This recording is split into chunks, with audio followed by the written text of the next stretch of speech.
Welcome to this webinar organized by the African Water Association. I would like to thank the participants who asked questions during the registration and remind you that you can always ask questions by clicking on the Q&A button. I am Olivier Nyakba, the Finance and Strategy Director of the African Water Association.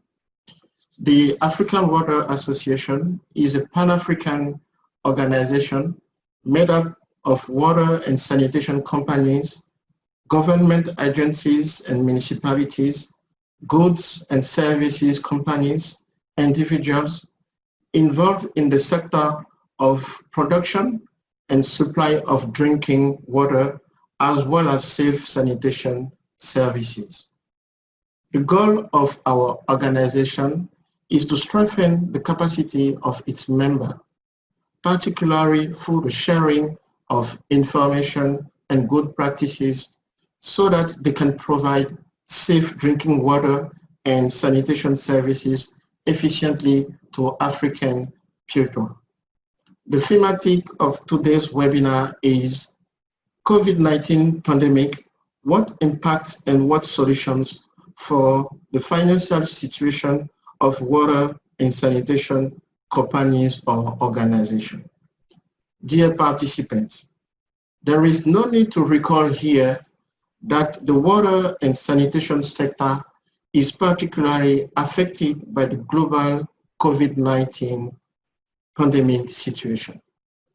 The running of water and sanitation utilities is critical for public health and in particular for compliance with the measure relating to regular hand washing. So, what are the impacts of the pandemic and the various actions taken by the different governments on the overall financial situation of water and sanitation utilities and organizations? Indeed, operators must organize their financial resources, ensuring continuity of staff services, billing of customers, collecting invoices, managing suppliers, maintaining investment and cash flow, etc. It is therefore to share these challenges, solutions of resilience and prospects that we have inviting the following experts who am going to introduce you now. Our first panelist is Mrs. Matilda Mwanza, Finance Director of the Lusaka Water Supply and Sanitation Company Limited, Zambia. Mrs. Mwanza will respond to us from Lusaka. Good afternoon, Mrs. Mwanza. Our second panelist is Mr. Comfort Bane, Finance Manager at eThekwini Municipality, Durban in South Africa. Mr. Bane will respond to us from Durban. Good afternoon, Mr. Bane, and thanks to our panelists for taking time to share their experience. So I am immediately jump now to the first question, which I asked to each of our panelists. What is the overall financial impact of COVID-19 crisis on your company? I will first give the floor to Madam Mwanza. Thank you very much, everyone, and good afternoon from Zambia. It's 2:00 p.m. here. The overall financial impact has been adverse for Lusaka Water. First and foremost, we received a government directive that we should not enforce debt by disconnecting customers. And then you'll note that with this COVID, people had to restructure the way they work. So most people were working from home. And you find that water and sanitation services in terms of consumption went up. And yet we are told you can't enforce disconnection. And with the anxiety that was happening, people were holding on to their liquidity and were able to spend on things which were on demand. And when they know that you won't disconnect them, it means then water falls off the pecking order. The other thing is we did apply to our regulator to increase the tariff. This application we made in 2019. The regulator was due to review our application in the first quarter.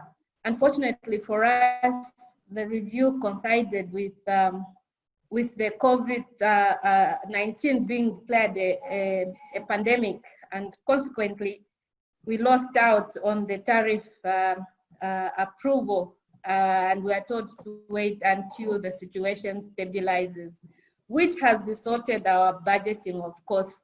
Actual performance of billing against budget for the 3 months to May, we've seen it drop to about 81%.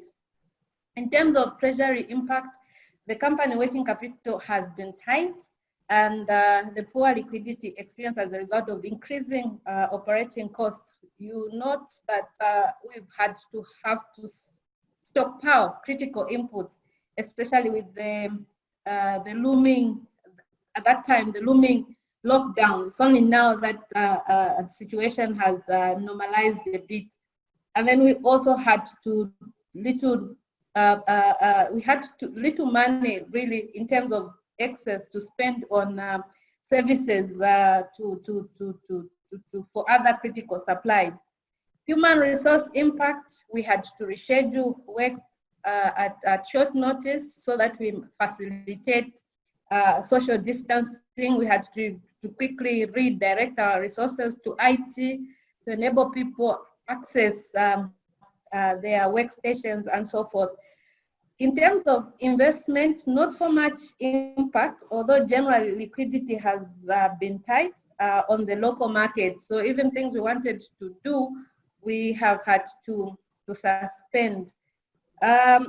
We've seen in terms of suppliers now want advance payments because they are also skeptical.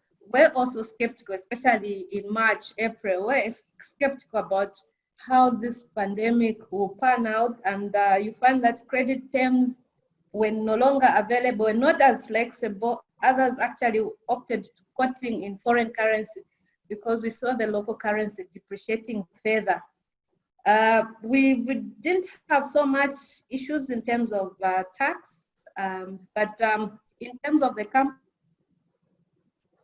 company's impact, remitting tax obligations to the institution, we struggled a bit. We are 3 months in arrears, which was unprecedented or unheard of for Lusaka Water and remittance to the tax authority. Social administration, we've tried to ensure that we still manage to pay our pensions contributions, and the other non-critical or core activities have had to be suspended. So really we have been focusing on trying to survive the critical inputs, but it hasn't been easy. Thank you. Okay, thanks a lot, Madam Monza. The word we get is that you are trying to survive. So I will let the floor to Mr. Bani to share also the situation in eThekwini municipality. Okay, thank you. Good evening, everyone. I think firstly I have to start with saying that prior to the lockdown, the department in eThekwini, we were already struggling to collect our revenue. I work for eThekwini municipality, which is a metro in eThekwini, where municipality we provide water to the residents. So we have a constitutional mandate in terms of the South African Constitution that the water is a requirement. We have to provide basic water to everyone who lives within the city, whether they afford to pay or they don't afford. So in terms of our policies, we were obliged that we provide at least a minimum of 6 kiloliters to everyone across the city, and then people will start paying. Anyone who's consuming water of above 6 kiloliters will start paying. So prior to the COVID-19, our collection rates were sitting at just above 90%, 95, 93%. So that was our average collection rate. But the collection rates for the past 3 months that we've been in a lockdown have declined from, I think the latest that we've seen was for 68%. So that is how it has impacted us in terms of generating cash. And then in terms of our capital projects, we have to hold most of our capital projects. We had a capital budget of 1.4 billion rand, and then we are now forecasting that we're going to spend 348 million rand less of that budget. And then we had to incur additional cost to make sure that we clean for deep cleaning, for higher portable toilets, to make sure that we deploy water tankers, and then we pay extra overtime. So that came to about 68.4 million, which was provided for other projects.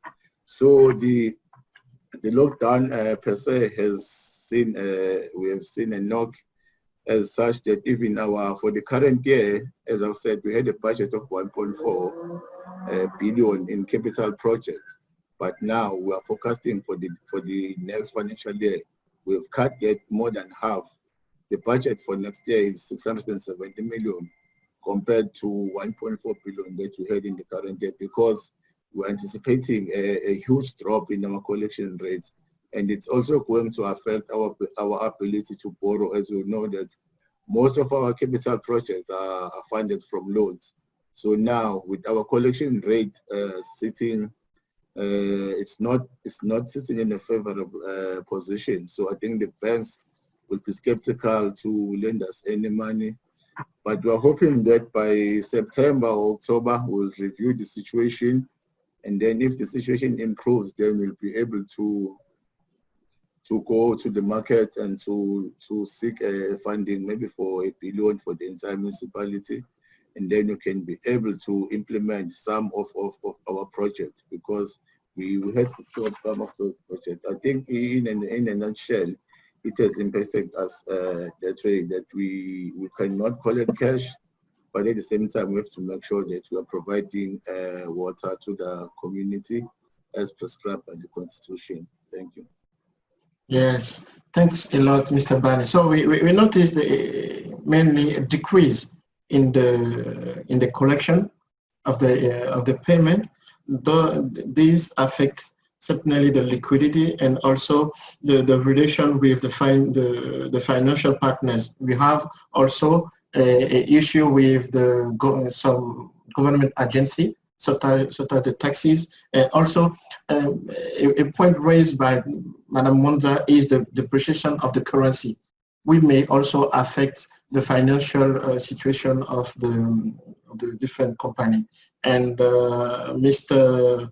Bani talked us also about the project you have to stop because of this situation. So thanks a lot for this first question. So we are moving to the second one. Dear panelists, so one of the measures taken at the local level is that some utilities must supply water for free, as you say, or delay bill collection during the COVID-19, which certainly, as you said, has an impact on the incomes and the cash flow of your company. So we want to take time to learn about the various challenges you are facing about the treasury and the cash flow of your company, and what are the action which have been taken to ensure the availability of cash for your companies. So for this, I will let the floor first to Mr. Bani.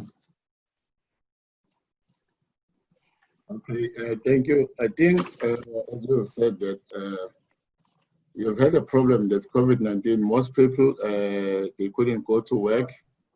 So we couldn't disconnect them. But what we've done is that we've got partnership with our supermarkets, like your Pick and Pay and Checkers. So we've been promoting that people, they make use of those facilities to pay, and then to make use of the online facilities. And then we couldn't send people bills, but we promoted that people must pay their average monthly bills rather than waiting for the municipalities to send them bills. So that when things get back to normal, they don't have a huge backlog to catch up on. So those are some of the strategies that we put in place. Okay, but what about the strategy you may put in place with the bank? We have not negotiated any strategies with the bank.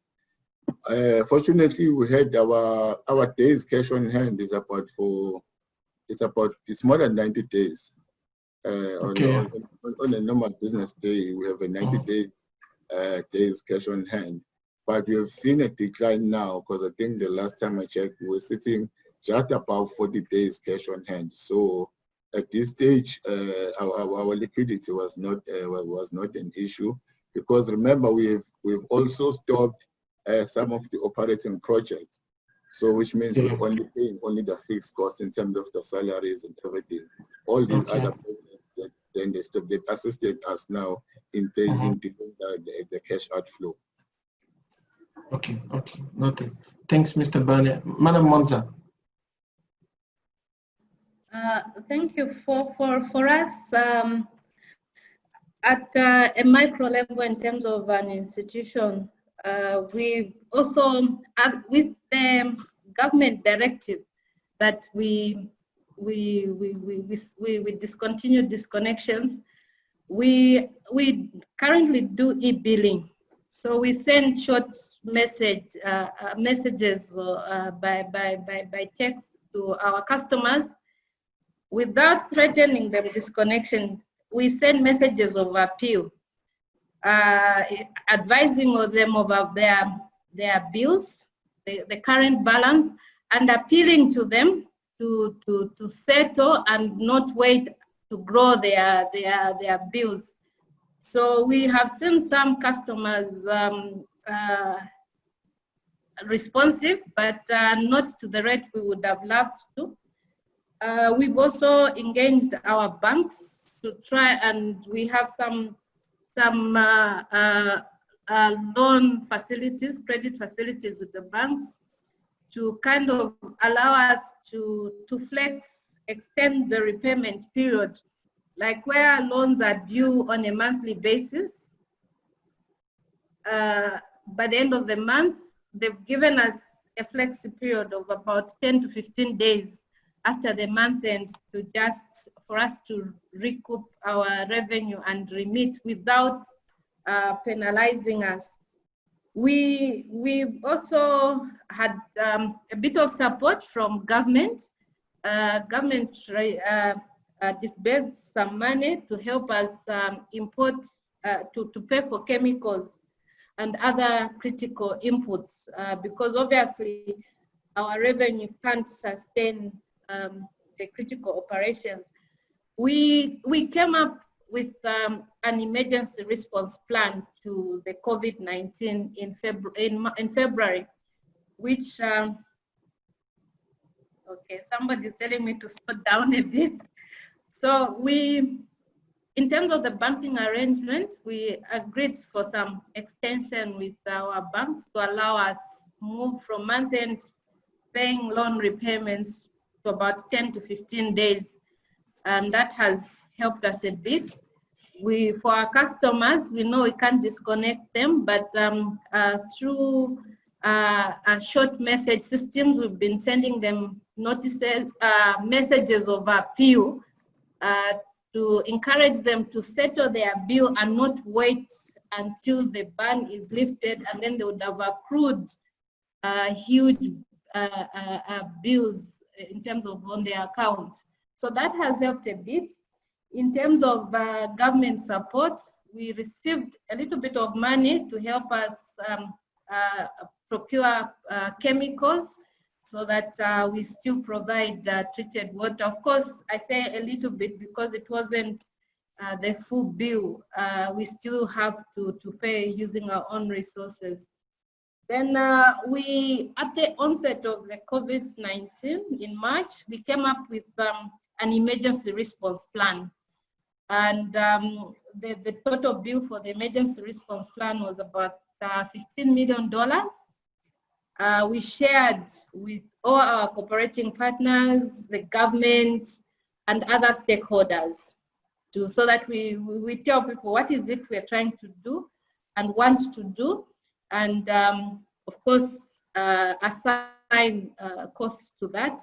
We have since received a bit of support, because even government for chemicals came from that response, because we said we needed to stockpile critical inputs like chemicals.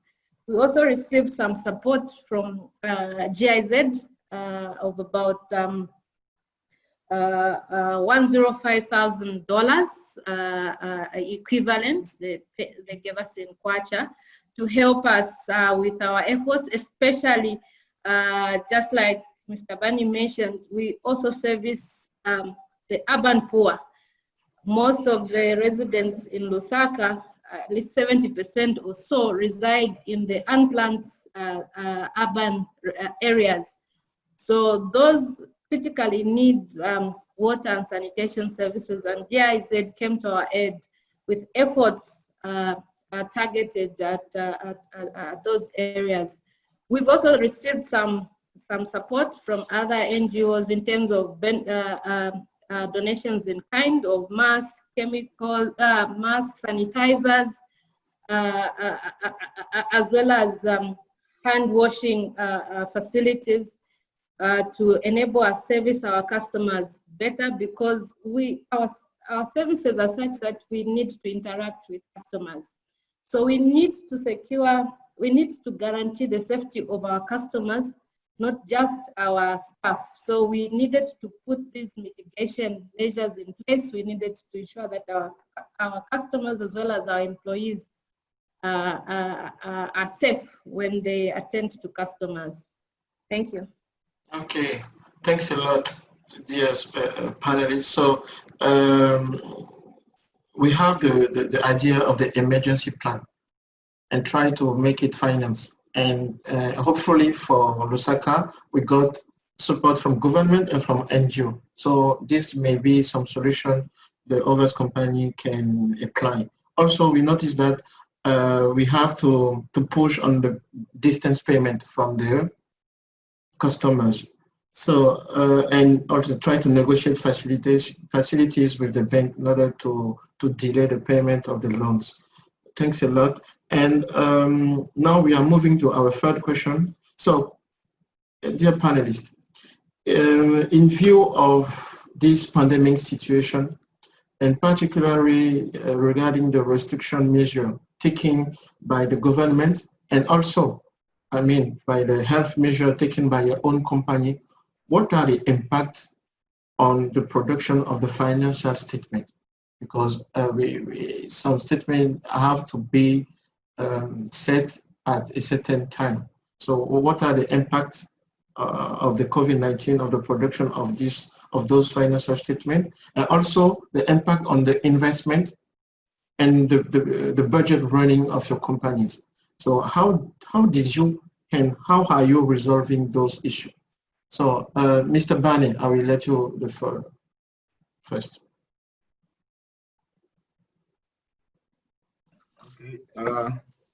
I think when we moved to lockdown, I think in South Africa it was end of March, and I think during that period it's our budget preparation period for the next financial year. So it has impacted us because firstly our budget is a very consultative process. We normally use the period of March and April to go out to the communities to get their views on the draft budget, and then so that we can come back and incorporate all their views. So that process has fallen away. So which means we currently now are going to go to 2021 financial year with a budget which has not been consulted to the community, which is something that we've never wished for. And then as far as the investments are concerned, as I've said, that we haven't collected much in the past 3 months. So now all we are trying to do is to make sure that our position remains liquid. So we're trying to balance to make sure that we're always liquid. We don't have we've called all our call investments so that we're able to pay, because remember, the staff, we have to pay them. Everybody was given a special leave, so we had to pay the staff while they were sitting at home and they were not working. And then our revenue, we were not collecting any revenue. We were not collecting cash because we couldn't enforce all our cash enforcement strategies that we have in place. We couldn't enforce them, so we had the little bit of a problem. It was a catch-22 situation. But we managed to, as I've said, to stop some of the projects so that to make sure that we maintain that liquidity position. So, as I was saying, the reduction in the collection rate has affected us a great deal, such that we had to cut our budget because we couldn't borrow for our capital programs. So, and then we couldn't complete the budgeting on time. And then there were other things that we had to bring in that were not initially not budgeted for, like your sanitizers. We had to provide your sanitizers, we had to disinfect, you had to buy people the gloves and everything. As Mrs. Mwans has said, at eThekwini we also have informal areas. So those people are at very high risk as far as this pandemic is concerned. So we have to make sure that we provide, we have provided all of those informal settlements. Not all of them, most of them, they have what we call community ablution blocks, so which they use. But now we have to make sure that all those things, all those facilities are disinfected on a regular basis. They are masked. The areas in the informal settlement are disinfected, and also we have to make sure that we invest more in the education program, because people, this pandemic, it's a new thing for all of us. It's a learning curve. We don't know what is the right to do. So we had to make sure that we invest, we go to the radio stations, we advertise, we teach people. So right now, as we are speaking, we're in the 11th of June. We normally, our financial year end is 30th of June. So which means by 31st of August, we're supposed to produce our financial statements, but we've already lost 2 months of work. So now we're in negotiations with our treasury and our Ministry of Finance to see if they cannot give us an extension, another 2 months extension for us to submit the financial statements, because it doesn't look like we have to make time for the 2 months that we've lost, so that we are able to produce the financial statements that will be audited and submitted to Parliament. So yeah, I think that's that in a nutshell. Okay, thanks, Mr. Bane. I will let the floor to Madam Monza for this question. Thank you very much. Equally, as Mr. Bane has mentioned, I think we've had the similar experience. This period for us has been survival. So any plans of investment have been shelved. Even the things we wanted to do in our budget have had to be suspended. The things we planned for, shelved, and then we're having to spend on things we didn't anticipate to spend on, like masks, sanitizers, enhancing our IT capabilities, so to enable people to work from home, but also, like our colleagues, also spend a bit more on communication with our customers through various medias, encouraging them to stay away from our offices and communicate to us through electronically, pay their bills electronically, really just emphasizing that they don't need to come and see us face to face unless it's necessary. So that wasn't the norm, but we're having to stress that. So in terms of the budget, yes, we have had, like I said, on the billing, we've also seen the actual revenue collections. In January, our revenue collection efficiency was about 71%. We've seen this drop to 65% in March and 53% in April. In May, we are at 50%. And chances, from the look of things, June is no better. So we have seen a downward spiral in terms of revenue collection. So we look at our budget, just like Mr. Bane mentioned, we look at our budget, we are just looking at things we need to do to remain afloat, and certain things we're having to shelve. We haven't done our budget revision yet, because in the first quarter, our financial year runs from January to December. So our first quarter was March, and that's when that was the advent of the COVID. So we will have a better scale of impact in the second quarter, and thereafter we want to then revise our budget and present to the board. In terms of financial statements, yes, we were impacted.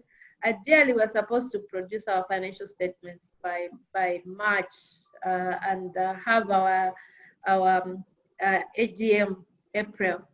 But this time around, because when the pandemic was declared somewhere in March, we were still preparing our financial statements. It disrupted our work, including our auditors. So our financials were delayed a bit, but also because we were caught up in the COVID, we had to do some disclosures on the impact, estimate the impact of COVID on our financials. So our financials were delayed. We only concluded recently. So again, like our friends, will now be submitting this to Treasury as well as other stakeholders, when we should have done that much earlier in the year. Thank you. We have an average of 30% of drop in the income statement, which is very high, I think, in my opinion. So yes, we noticed that the companies are making their effort to survive, as Monza said. And I hope that your negotiation with the authorities in terms of expanding the delay of the financial statement transmission will be fine. Okay, so we move for the fourth question. Given that the lockdown has been stopped or lifted in many countries, and that we have to live with the COVID-19 virus in the medium term, dear panelists, how this situation will affect your business in the future? What structural changes can you or are you being considered to ensure a satisfactory financial situation for your company? We will start with Madam Monza. Yes, our president calls it living in the new normal. With the shock of the COVID a bit behind us, we are learning to live with the pandemic. One of the things, first and foremost things we have focused on is try to safeguard the company's financial base in terms of assets and assure sustainability of the company. It's very difficult, but we are focusing on things that can ensure that we continue to operate even beyond the pandemic.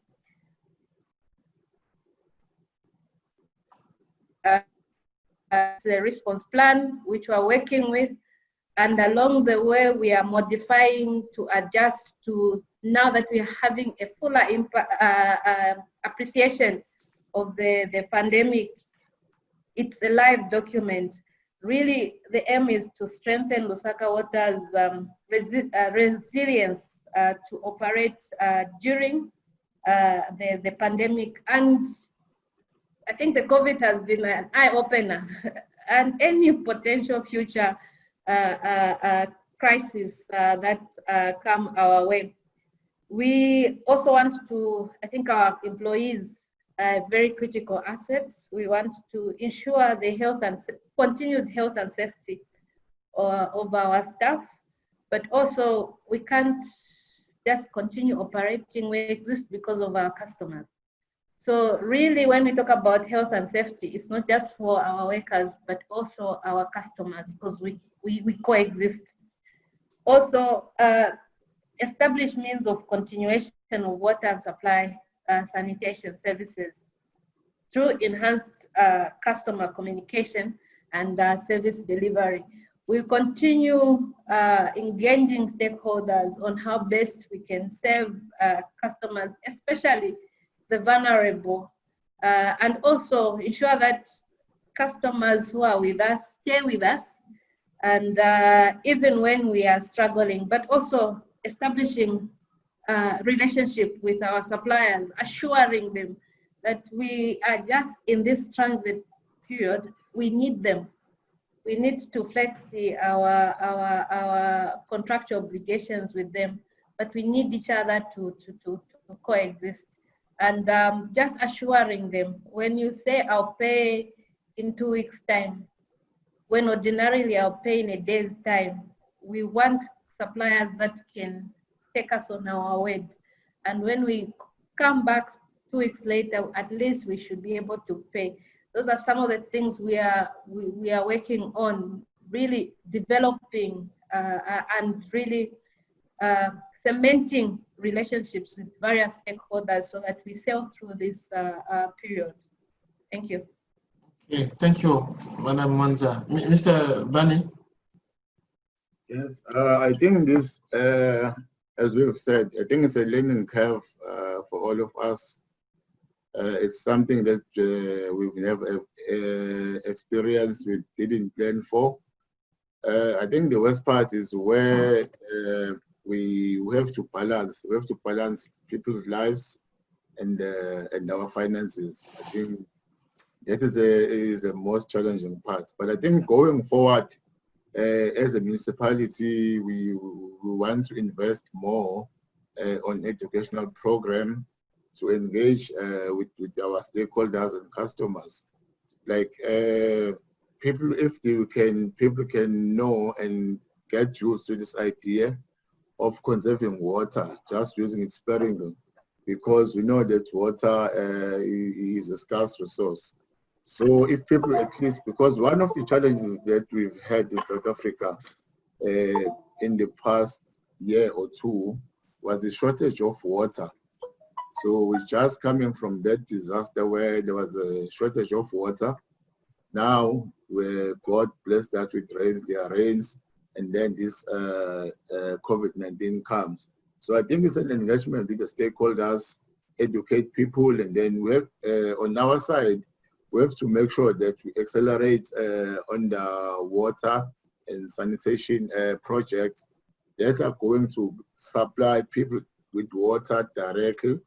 And then the other thing would be to engage government as well for assistance, as well as big corporates to come forward, because we find that most of our debt is sitting with companies that can afford to pay, but for some reason or the other, they choose not to pay us. So I think those are some of the actions that will need to be taken going forward, because as we know that water is life, it's a constitutional requirement that people should be provided with water. We cannot run away. We just need to work around the COVID-19. As the question has said, it doesn't look like that the COVID-19 is going to go away anytime soon, even though the lockdown may be lifted, but the COVID-19 virus will still stay. And also to educate people to be hygiene cautious, to clean, to wash their hands and everything.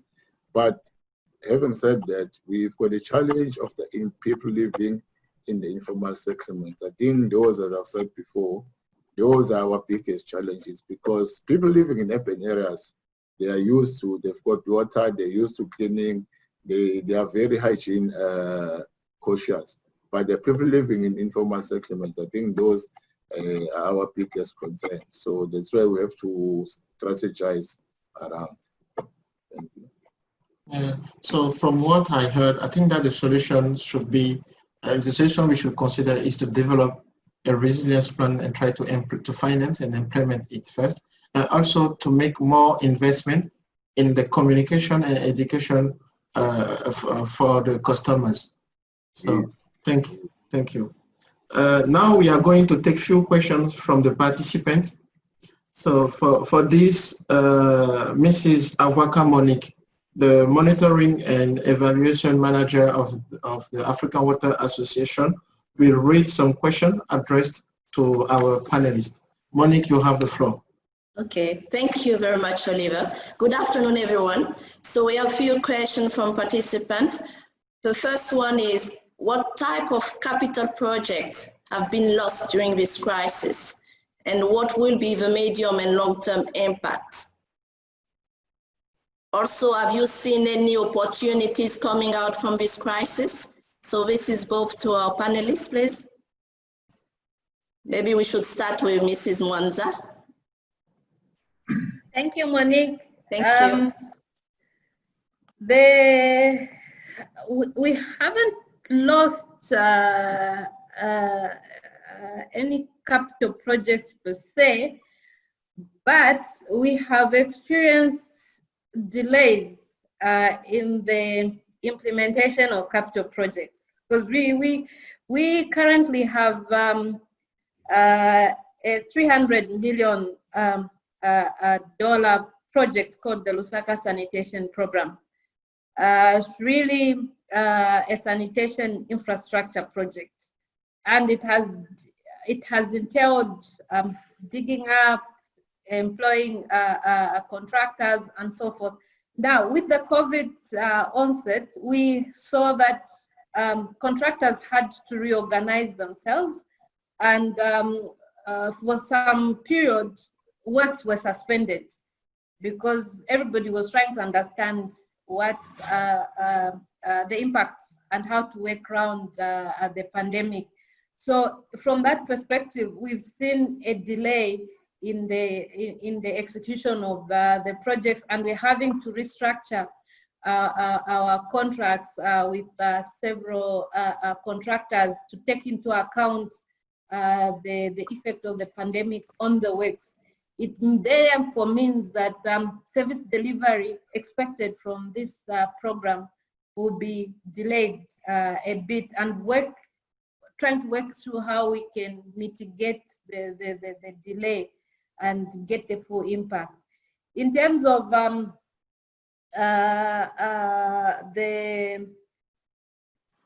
opportunities, we've seen the things we couldn't imagine doing, especially with the digital transformation. We've really had to explore ways of ensuring that we continue to work, even in the, I think especially from March, when the pandemic was declared, there was a lot of fear, uncertainty.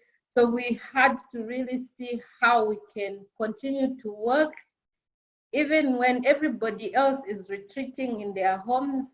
As they go into their homes, like Mr. Bade mentioned, water is a critical, water and sanitation are critical services. So people can stay away from the banks and so forth, but when they retreat, they need water, they need sanitation services. So we can't stay away. We need to ensure that the service is provided. We've had to improvise, work around how can we make our workers safe, but also ensure that essential services is provided. We've seen that we can work in shifts. We've also seen an opportunity to scale down on our workforce. I know the union won't be happy with this, But with social distancing, rotation of work schedules, we've seen that we can be a bit more efficient. We've also had to explore IT.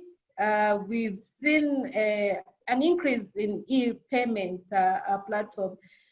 Most of our business in terms of collections, especially in Zambia, for water, people would want, it was predominantly cash, but we've seen customers embracing mobile payments. We've seen the collections from mobile payments really going up, where people in the comfort of their homes are able to pay. And we're hoping that's an opportunity for us. We've had to close certain pay points. And again, I know the union won't be happy with me. Our thinking is we have managed for the last 4 months without these pay points. So probably we don't need them. We can redeploy and multitask our employees to do other things, like in finance, do more reconciliations of these transactions, especially that we have seen the volumes in terms of electronic payments, rather than them sitting and receiving cash. So really, it's an opportunity for us to embrace technology. Things that we thought we could do in the next year or so, we are having to do now. And we are seeing the benefits accruing from that. Thank you. Okay. Thank you. So just because of time, maybe I should go on to the question 2 to Mr. Bane. With a decline in turnover, have you benefited from a deferral of debt repayment with your bank or from any support from the government? I think fortunately or unfortunately, we have not had any deferrals from the banks. Our payment terms, they still stand, but they still stand as they are. But there are ongoing discussions with our national government, because what we've done, we have ring-fenced all the costs that we've incurred that is related to the COVID-19. So we've got a separate, we're accounting for them separately, so that our government, they want us to report on a regular basis while the discussions are going on. Maybe we're hoping that government will be able to reimburse us with some of those costs that we've incurred that are related to the COVID-19. But as far as with the banks and the loans, our payment terms have remained the same. Okay, thank you, Mr. Barrett. We have one last question. Has the crisis impacted the payment of salaries and other social benefits? Maybe we could hear from Mr. Bane again, please.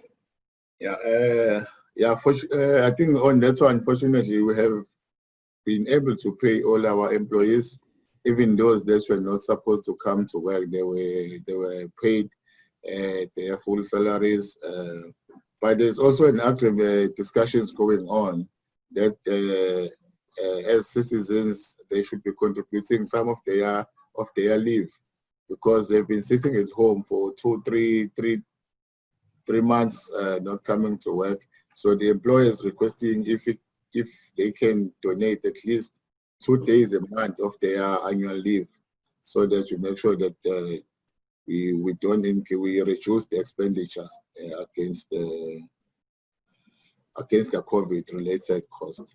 Okay, thank you, Mr. Bane. Can we hear from you, Mrs. Mwenza, on your side? Thank you, Monique. Fortunately, we've also managed to pay salaries, even with the work schedules disrupted. We've also been able to, like I mentioned, remit pension contributions for employees. Only struggle we've had, like I mentioned earlier, is what we call pay-as-you-earn income tax that we deduct from our workers and remit to the Revenue Authority.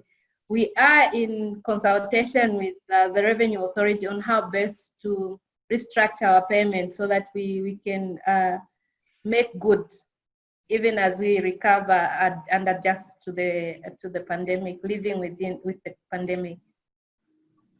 Okay, thank you very much to both. So Oliver, we're all right now. I'm done. Thank you.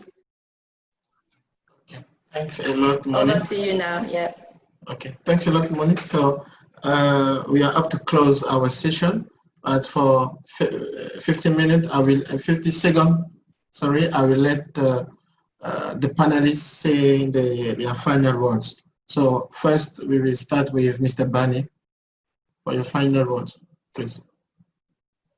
Okay, first I would like to thank you for inviting me, and then I hope I've reached the standard that you expected, and I've learned a lot from the questions that you asked that will assist me as well in my day-to-day work in dealing with this unfortunate and unusual situation.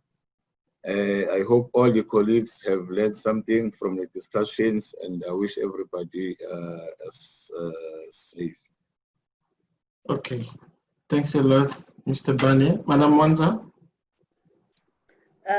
Thank you for the questions asked. There are times when you are so engrossed in fighting, trying to remain afloat, spending long hours in the office, thinking you are alone, and these challenges are unique.